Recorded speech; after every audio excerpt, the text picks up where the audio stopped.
Hello everybody, Parachuter here, and welcome to a new Let's Play. Well, not really new, but something I've been doing that I had in the backlog. Well, not backlog, but I started before, but I really couldn't continue because system limitations and other technical difficulties. But today we will be starting Phoenix Wright Ace Journey.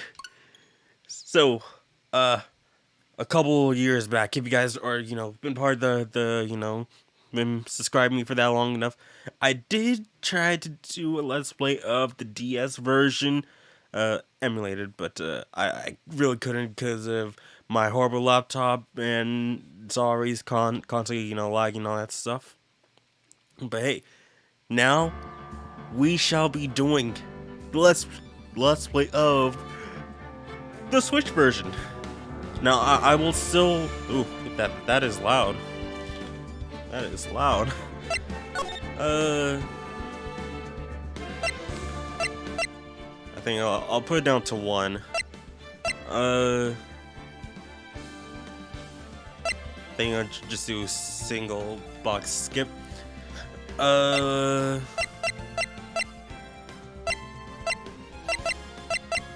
Well, let's do that. And yeah, I think that's good. But yeah, like I was saying, started like years ago, many years back. I tried to do Let's Play of the first game.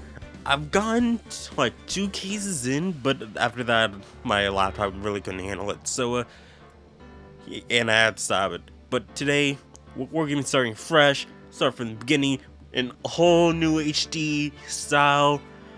So this is gonna be a kind of a little bit blind, because yeah, it's been years since I last played, and I kind of don't remember. But well, let's do this.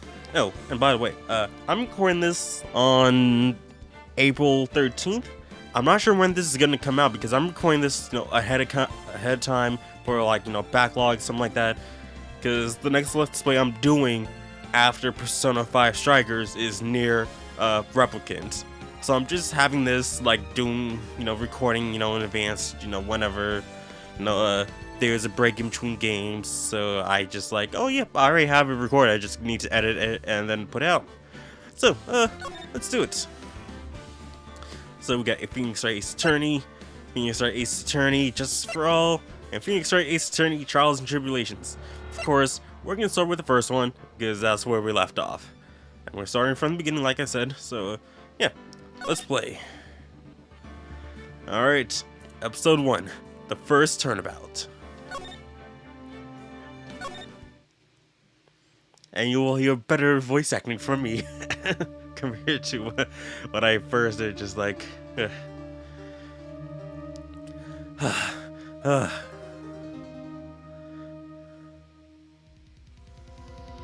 Ooh, murder.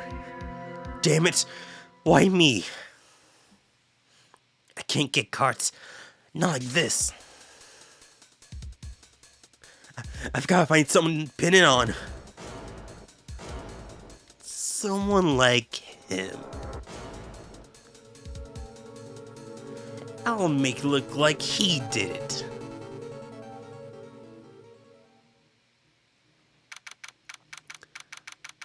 August 3rd, 9:47 a.m. District Court, Defendant Lobby number 2. Boy, am I nervous. Right.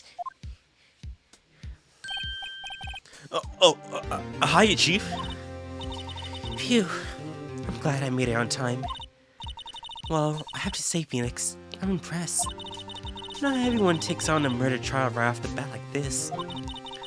It says a lot about you and your client as well. Thanks. Actually, it's because I owe him a favor. A favor? You mean you knew the defendant before this case? Yes. Actually, I kinda owe my current job to him. He's one of the reasons I became an attorney. Well, that's news to me. I want to help him out any way I can. I really want to help him. I owe him that much. It's over! My life, everything, it's all over. Is that your client screaming over there? Yeah, it's him. Death, despair, ah! I'm gonna do it! I'm gonna die! It sounds like he wants to die. Yeah. Nick! Hey there, Larry. Dude, I'm guilty. Tell him I'm guilty. Give me that sentence. I ain't ready to die. What? What's wrong, Larry? Oh, it's all over. I'm finished. I'm finished. I can't live in a world without her. I can't. Who took her away from me, Nick? Who did this?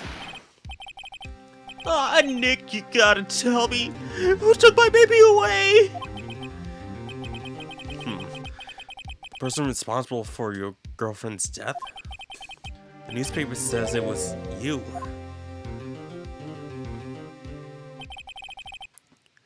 My name is Phoenix Wright. Here's the story. My first case is a fairly simple one. A young woman was killed in her apartment. The guy they arrested was the unlucky stop dating her. Larry Butts, my best friend since grade school.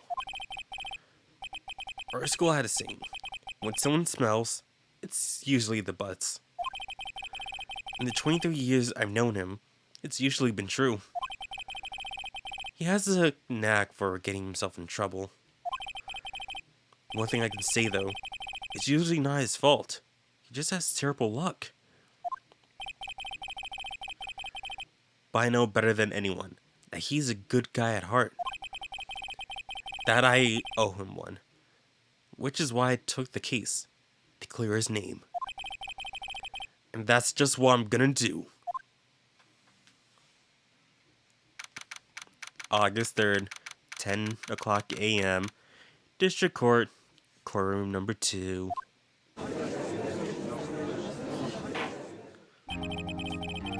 Court is now in session for the trial of Mr. Larry Butts. The prosecutor is ready, Your Honor. The defense is ready, Your Honor. Mr. Wright, this is your first trial, is it not? Yes, Your Honor. I'm a little nervous. Your conduct during this trial will decide the fate of your client. Murder is a serious charge. For your client's sake, I hope you can control your nerves. Thank you, Your Honor. Mr. Wright, given the circumstances, I think we should have a test to ascertain your readiness. Yes, Your Honor. Ugh. Hands shaking, eyesight fading. The test will consist of a few simple questions. Answer them clearly and concisely. Please state the name of the defendant in this case. Well, obviously it's Larry Butts. The defendant? Well, that's Larry Butts, Your Honor. Correct. Just keep your wits about you and you'll do fine. Next question. This is a murder trial. Tell me, what's the victim's name? Phew, I know this one. Glad I read those case reports cover to cover so many times. It's... Wait. Uh-oh. No way. I forgot. I'm drawing a total blank here. Phoenix, are you absolutely sure you're up to this? don't even know the victim's name? Oh, the victim. Of course I know the victim's name. I, just forgot. Temporarily. I think I feel a migraine coming on. Look, the victim's name is listed in the court record. Just press the R button to check at it at any time, okay? Remember to check it out. Remember to check it often. Do it for me, please. I'm begging you. Mr. Wright, who is the victim in this case? Well, let's check the... Okay. Cindy's autopsy report. Time of death, 7:31, between 4 and 5 p.m. Cause of death, loss of blood due to blunt trauma. And profiles, got me and Faye, chief attorney at Faye & Co. Faye & Company, my boss, and a very good defense attorney. Larry Butts, age 23. The defendant in this case, a likable guy who has been my friend since grade school. Cindy Stone. The victim in this case, a model. She lived in an apartment by herself. And Winston Payne, the prosecutor for this case, lacks presence. Presence? Well, I don't know. Generally bad at getting his points across. Well, looks like Cindy Stone. Cindy Stone. The victim's name is Cindy Stone. Correct. Now, tell me, what was the cause of death? She died because she was hit with a blunt object. She was struck once by a blunt object. Correct. You've answered all my questions. I see no reason why we shouldn't proceed. You seem much more relaxed, Mr. Wright. Good for you. Thank you, Your Honor. Because I don't feel relaxed, that's for sure. Well done. First, a question for the prosecution. Mr. Payne? Yes, Your Honor. As Mr. Wright just told us, the victim was struck with a blunt object. Would you explain to the court just what that object was? The murder weapon was this statue with a thinker. It was found lying on the floor next to the victim. I see. The court accepted it into evidence. Okay, statue. Statue in the shape of the thinker. It's rather heavy. And the statue was added to the court record. Right. Be sure to pay attention to any evidence added during the trial. That evidence is the only ammunition you have in court. Use the R button to check the court record frequently. Mr. Payne, the prosecution may call its first witness. The prosecution calls the defendant, Mr. Butts, to the stand. Chief, what do I do now? Pay attention. You don't want to miss any information that might help your client's case. You'll get your chance to respond later to the prosecution later, so be ready. Let's just hope he doesn't say anything unfortunate. Uh-oh. Larry gets excited easily. This could be bad. I hope not, because come on, Larry. Larry, come on. I saw that little twitch. Mr. Butts, is it not true that the victim had recently dumped you?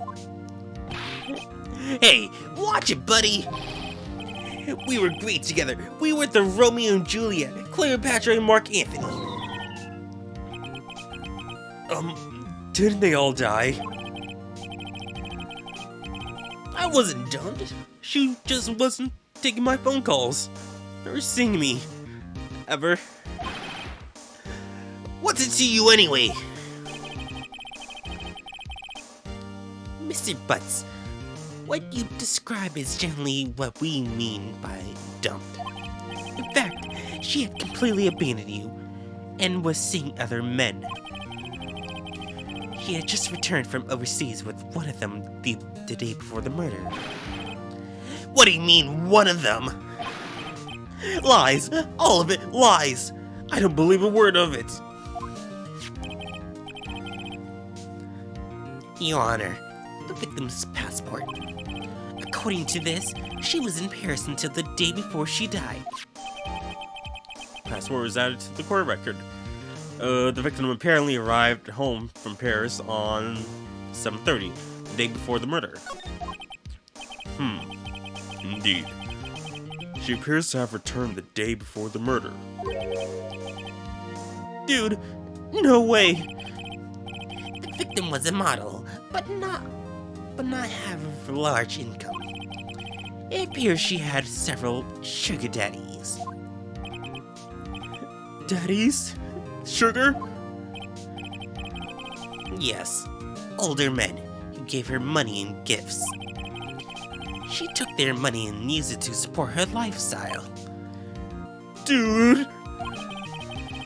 We can clearly see what kind of woman this Miss Stone was.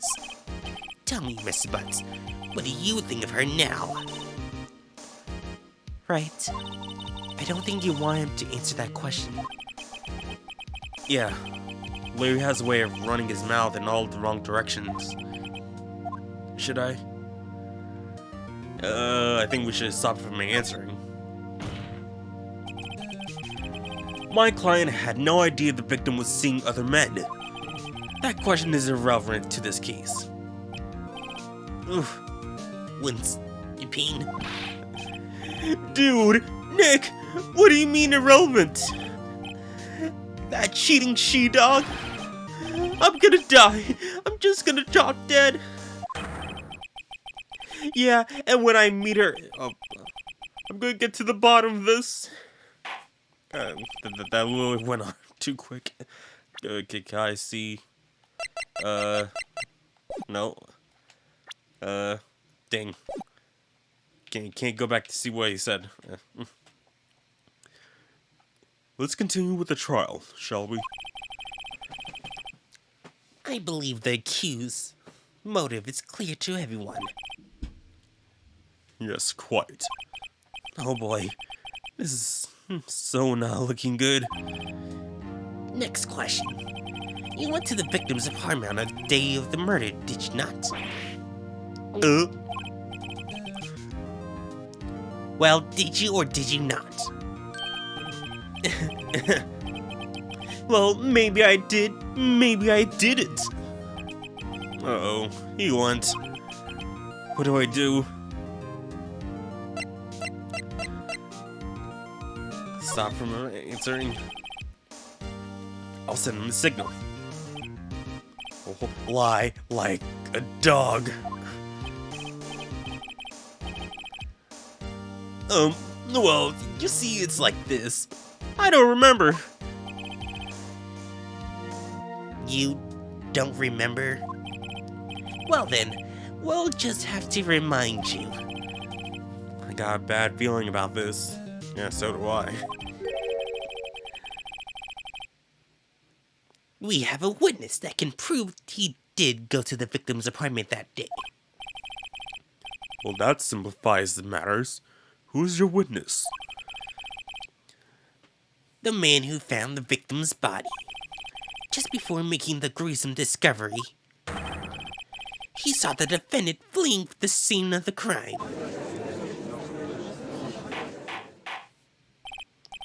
Order. Order in the court. Mr. Bain, the prosecution may call its witness. Yes, Your Honor. This is bad.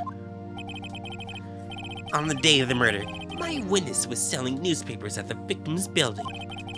Please bring Mr. Frank Saw to the stand. Get it. Frank saw it. Frank saw it. Puns.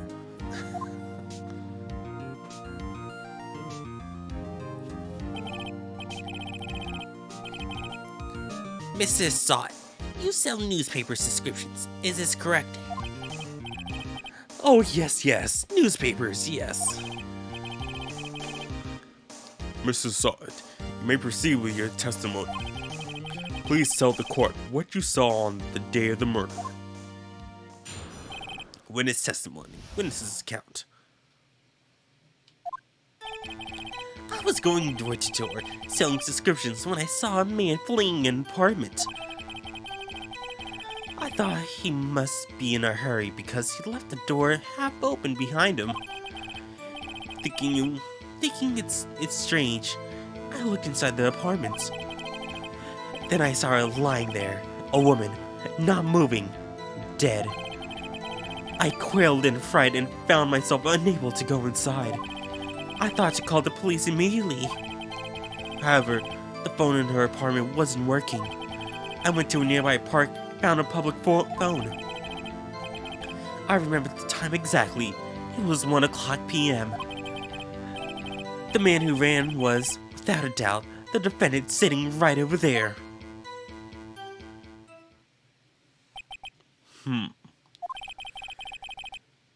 Larry, why didn't you tell the truth? I can't defend you against a testimony like that. Incidentally, why wasn't the phone in the victim's apartment working? Your Honor, at the time of the murder, there was a blackout in the building. Aren't phones supposed to work during a blackout? Yes, Your Honor. However, some cordless phones do not function normally. The phone that Mr. Sod used was one of those. Your Honor, I have a record of the blackout for your perusal. The blackout record. Electricity to Mrs. Stone's building was out from noon to 6 p.m. on the day of the crime. Okay, blackout record added to the court record. Now, Mr. Wright. Yes, yes, Your Honor. You may begin your cross-examination. Cross-examination, Your Honor? Alright, Rice. This is it. The real deal. What exactly am I supposed to do? Why, expose the lies in the testimony the witness just gave. Lies? What? He was lying? Your client is this innocent, right? Then that witness must have lied in his testimony. Or is your client really guilty? How do I prove he's not? You hold a key. It's in the evidence. Compare the witness's testimony to the evidence at hand. There's bound to be a contradiction in there. First, find the contradictions between the court record and the witness's testimony. Then, once you've found the contradicting evidence, present it and rub it in the witness's face. Okay. Open the court record with the R button, then point out the contradictions in the testimony. Cross-examinations. Alright. Here's the real gameplay coming to Asha. It's going door to door selling subscriptions. Okay. Let's press. Isn't a man leaving an apartment a common sight? I find it odd you wouldn't take notice of him. I don't know. He just seemed strange to me, that's all. Like he was mad and yet frightened at the same time. Just like a criminal fleeing the scene of crime. The defense requests that the witness refrain from conjecture. Of course. What the witness means is that the man he saw looked suspicious. So what happened next? Okay, let's press. Half open, you say? Yes, the door was open halfway, yes. I watched for a moment, but no one came to close the door. That's odd in a big city like this, I thought. I see. And what happened next? Okay, look at my apartment. What gave you the idea to do that? Well, the door was half open, you see. Isn't it only human to want to peek? We climb mountains because they're there. It's the same thing. Truer words have never been spoken. Anyone would look inside. Why did Pain cut him off so quickly? So you look into the apartment. What happened then? Then I saw her lying there. A woman, not moving, dead.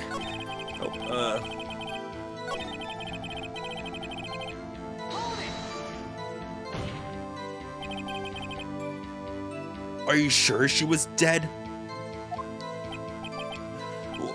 Well, no, I guess I wasn't.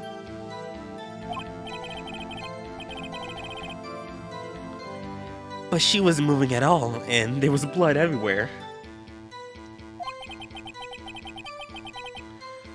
I guess that would look fatal to anyone. Very well. What happened next?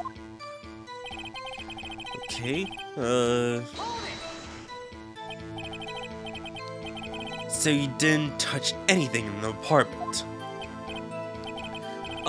Yes, I mean, no, nothing. Okay, what happened next? I thought to call the police immediately.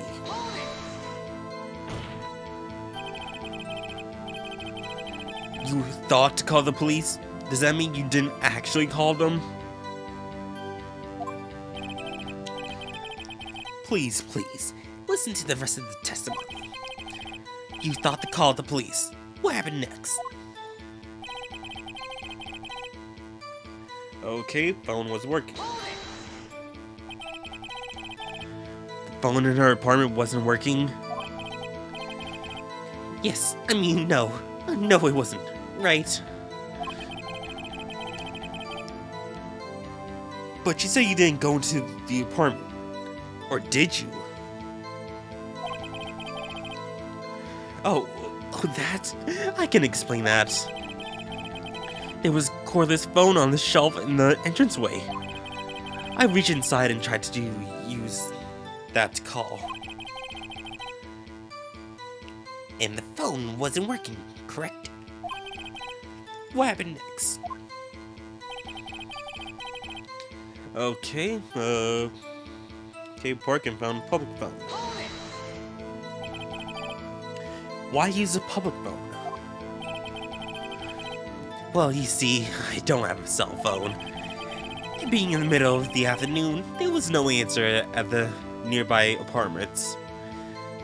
Why would there be no answers in the middle of the afternoon? There might be some people there. Ah, right. What time did you call again?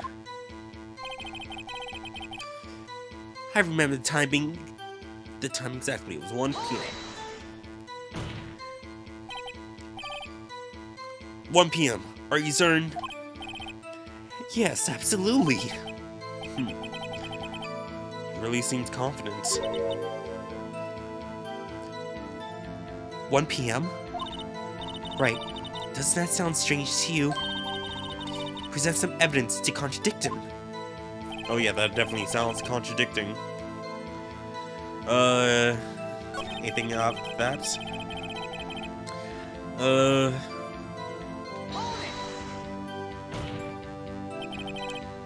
Are you absolutely 100% positive? Yes, it was him. No mistake about it. The witness says he's certain. That's all of it. There must be a contradiction in there somewhere. Examine the court record with the ARPA, and if something strikes you as being suspicious, then find the evidence that contradicts his testimony and present it to the courts.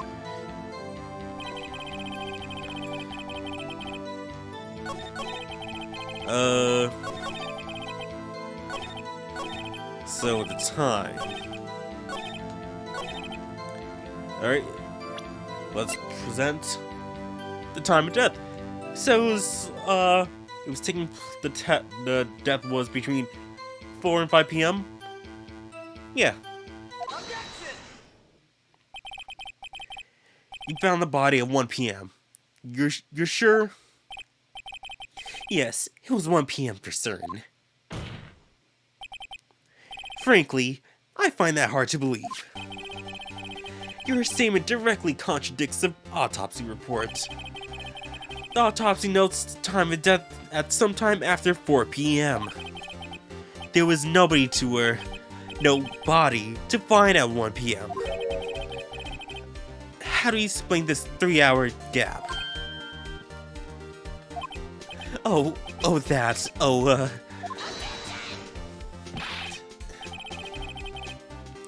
This is trivial. The witness merely forgot the time. After his testimony, I find that hard to believe. Mr. Salt, why were you so certain that you found the body at 1 p.m.? Gee, that's a really good question.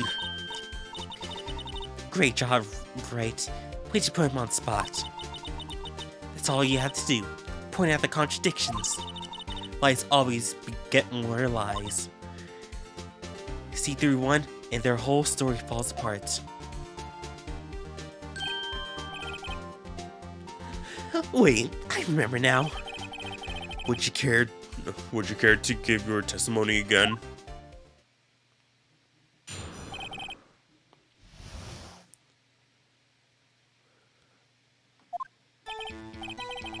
You see, when I found the body, I heard the time.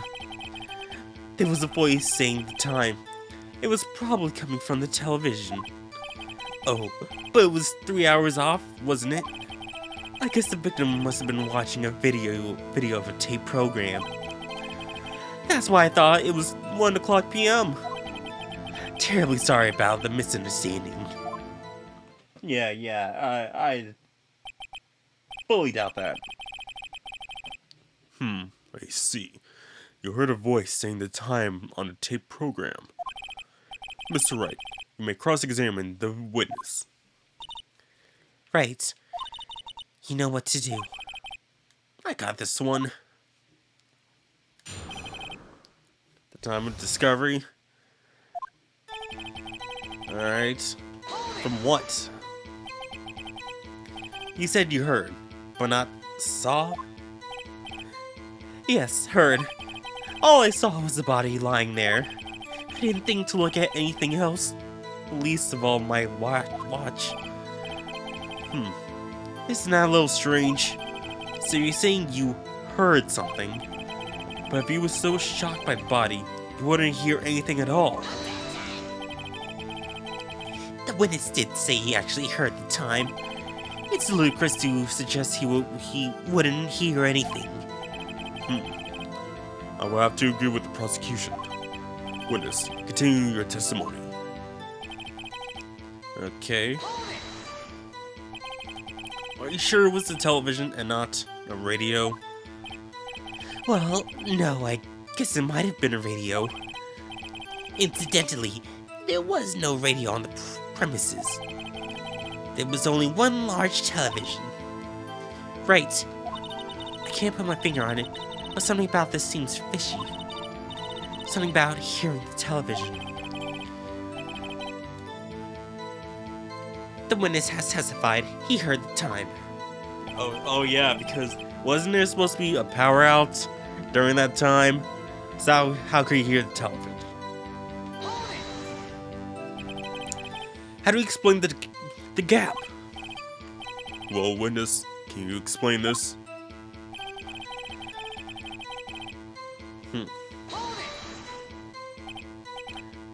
Video?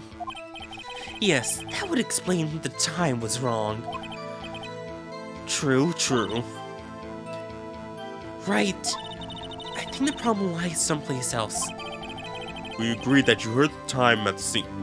Then? Alright.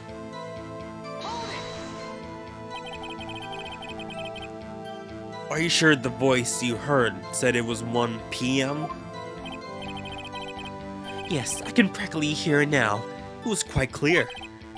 Mr. Pate, has the prosecution verified this testimony? My apologies, Your Honor. I too had only just learned that the witness heard the time. Oh, I'm really sorry. I only remembered it just now.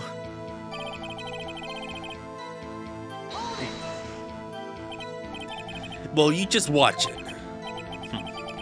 Not much point pressing him on that one, was there? Well...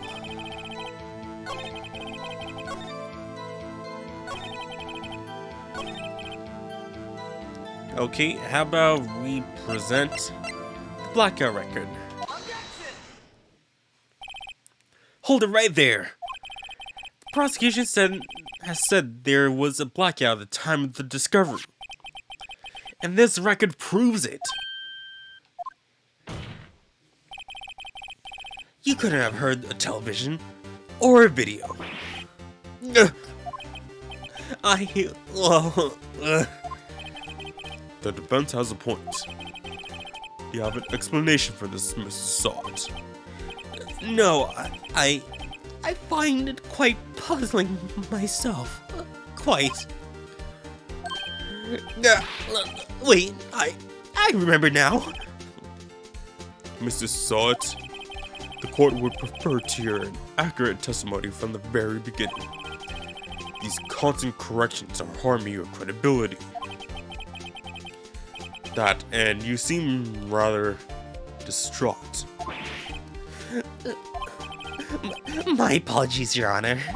It must have been the shock of finding the body. Very well, Mrs. Salt. Let's hear your testimony once more, please. During time. Actually, I didn't hear the time, I saw it. There was a table clock in an apartment, wasn't there? Yeah, the murder weapon. The killer used it to hit the victim. That must have been what I saw. You saw a clock. I guess that would explain it. The defense may cross-examine the witness. Gladly. Okay, hearing the time.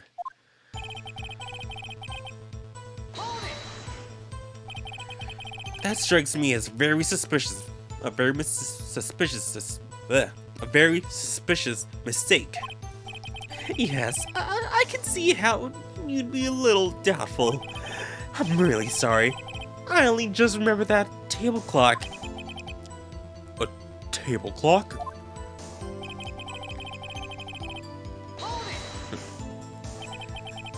A table clock? Was there a clock at the scene? This is the first I've heard of it.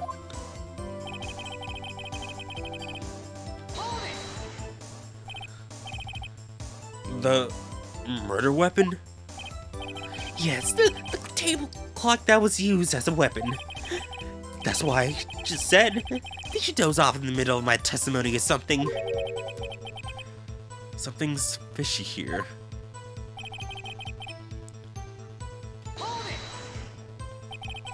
Why didn't you tell us that in the first place? I guess it just slipped my mind. I'm not really sure how it happened myself. The witness says he saw the table clock. End of story. Now, find the contradiction.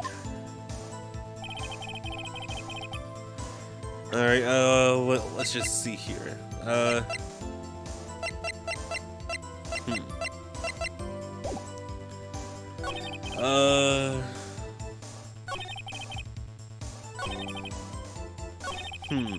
Yeah, this part, I think this got me when I first played it.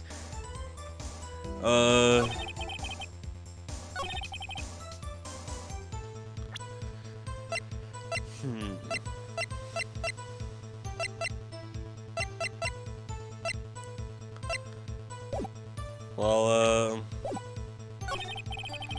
I think...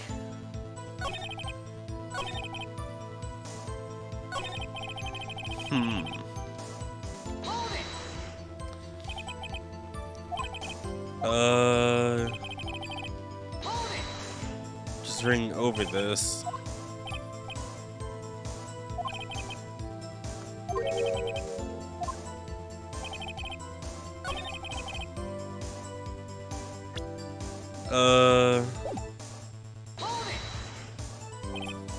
Hmm. Well, how about the table clock used as you know, that?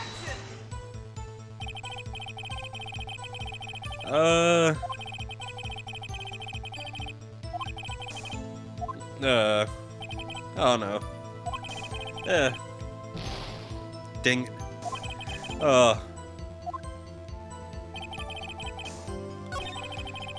Okay, so how about the thinker? There we go. It was one of those two. Wait just a moment. The murder weapon wasn't a clock. It was a statue. Now, how is this supposed to be a clock? What? You with your objections and your evidence, just who do you think you are? Just answer the question, Mr. Sods. Hey, I saw it there, okay? That's a clock. Your Honor, if I may, Yes, Mr. Payne. as the witness stated, the statue is indeed a clock. The neck is a switch. You just tilt it and it says time out loud. As it doesn't look like a clock, I submitted it as a statue. My apologies. I see. So, the murder weapon was a table clock after all. Well, Mr. Wright, it appears the witness's testimony was correct. This is a clock. Do you have any problems with the testimony now?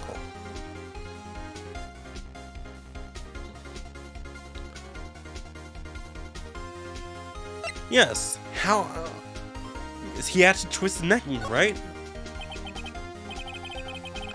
Your Honor, there is a gaping hole in the witness's testimony.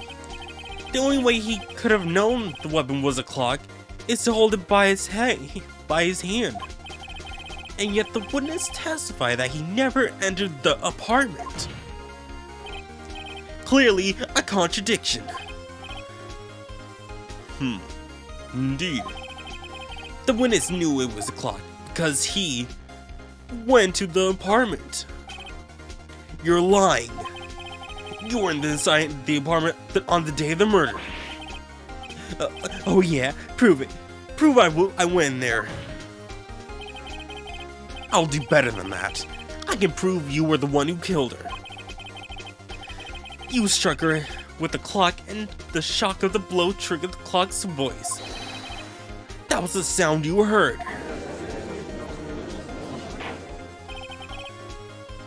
Order in the court. Intriguing. Please continue, Mr. Wright. Yes, Your Honor.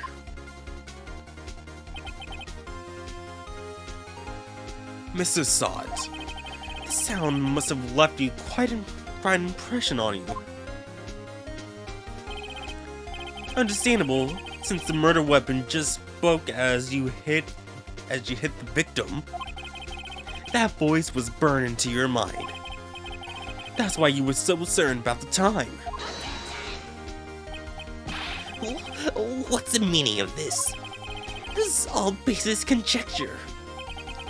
Baseless? Just look at the witness's face. Would the witness care to elaborate?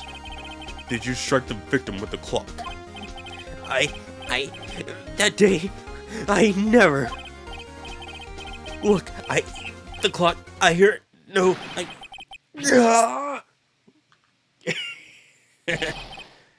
Shut up! I hate you! It was him, I tell you. I saw him. He killed her. And he should burn. Burn. Give him death.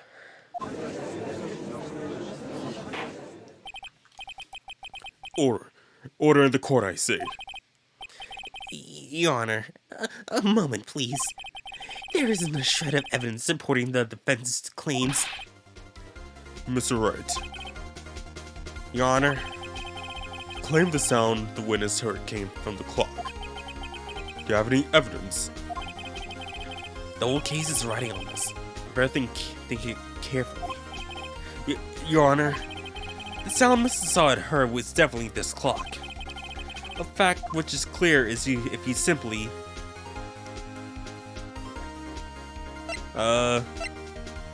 try sounding the clock. Let's sound the clock now, here in this court. Your Honor, may I have the clock?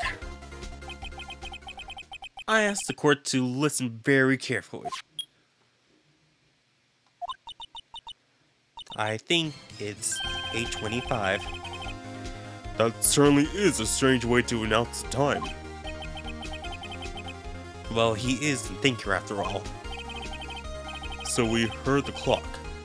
What are your conclusions, Mr. Wright? Mr. Payne, can you tell me what time it is now?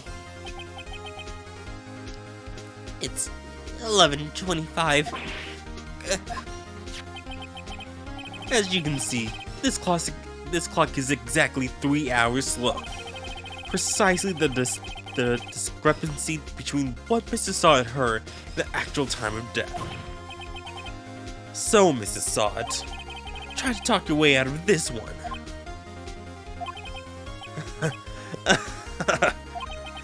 You forgot one thing. Uh-oh. What's he talking about now? While it may seem like the clock is running 3 hours slow, it proves nothing. How do you know it was running 3 hours slow on the day of the murder? If you can't prove that, you don't have a case. He's right. How am I gonna prove that? Damn it, I was so close. Mr. Wright, it seems you lack the critical evidence to support your claim. Yes, Your Honor. This means I cannot let you indict the witness. Unfortunately, this ends the cross-examination of Mr. Frank Sod. I come all the way down here to testify, and look what happens. You treat me like a criminal. A criminal! You lawyers are all slime. Ugh, I almost had him. Sorry, Larry. I failed you.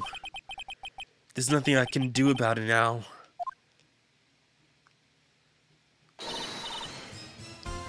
Not so fast, Mrs. Sod. Chief. Listen, I'm right. Don't throw this one away. Not like this. Think. But Chief, it's over. I can't prove the clock was slow the day of the murder. Nobody can prove that. Well, yes. But that doesn't mean you can't still win. Try thinking outside the box.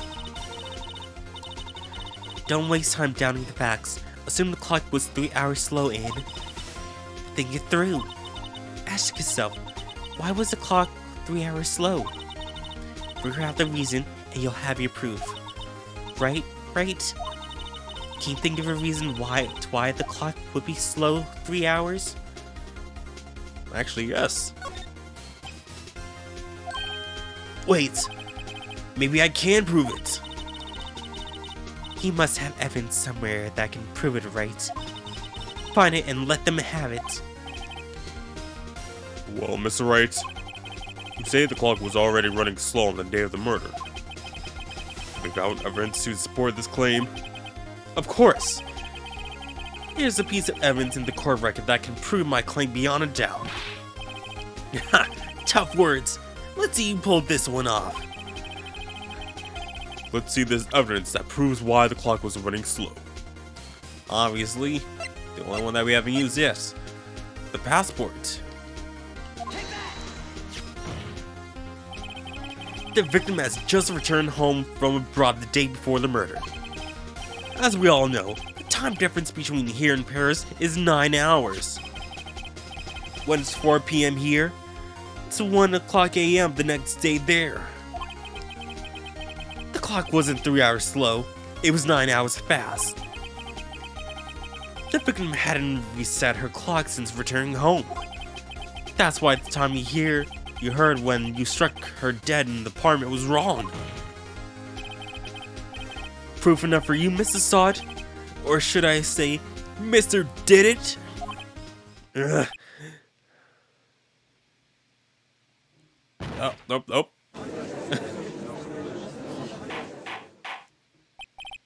Oh, order! Order, I say!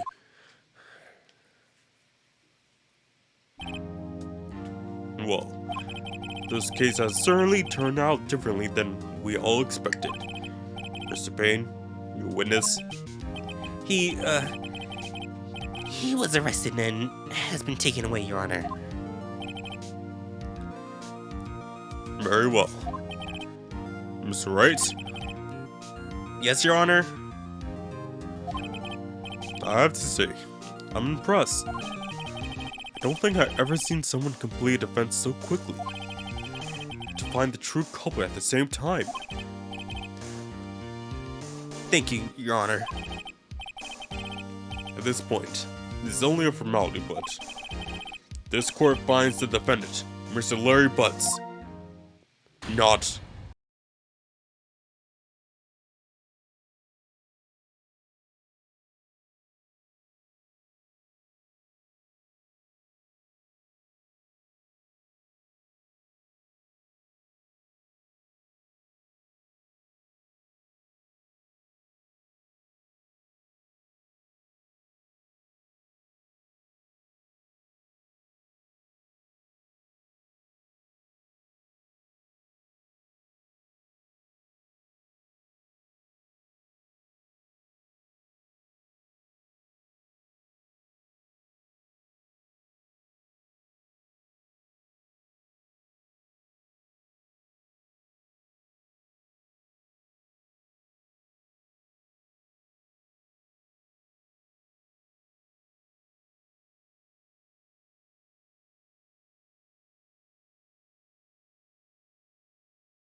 Harry Butts, innocent. Thanks. I really owe you one. I won't forget this ever. Let's celebrate. Dinner, movie, my treat. Oh no, I couldn't. Hey, I was the one who got you off the hook. Oh, hey. Here, take this. It's a present. A present? For me? Wait, wasn't this the evidence that... Actually, I made this clock for her. I made one for her and one for me. Really? You? You made this? Well, thank you. I'll keep it as a memento. Yo, Nick. Can you believe it? I was so into that chick. And she was just playing me for a fool. Does that make you want to cry?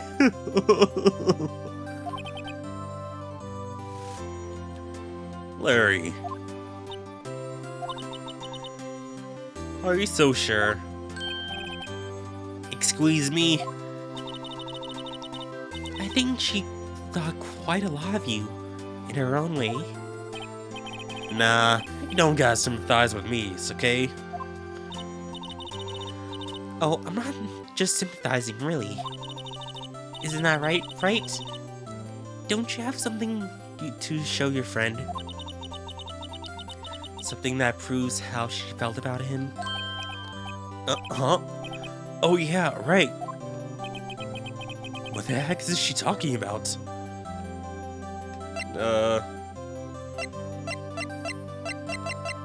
Well, the statue?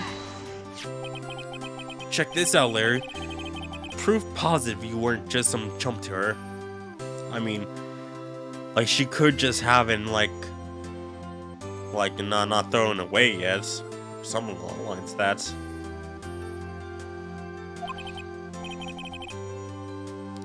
Huh? What about that clock?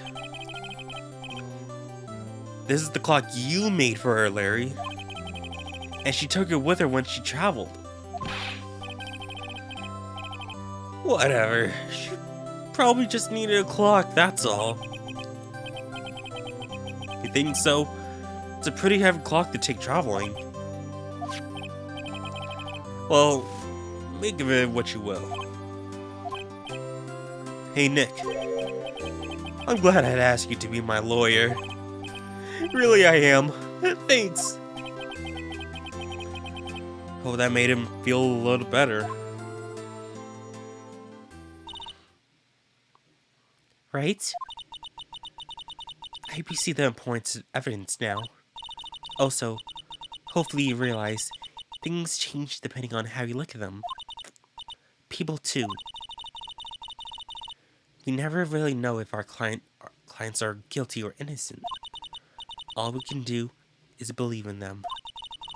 And in order to believe in them, you have to believe in yourself. Right? Listen, learn, grow strong. Never let go of what you believe in. Never. Well, I think our work here is done. Shall we be off? Yeah, I guess so. Say, how about dinner? On me. We'll drink a toast to an instant butt. Yeah. Oh, speaking of Harry, you were saying part of why you became Laura was because of him. Yeah. Part at least. You'll have to tell me more about it sometime. Maybe over drinks?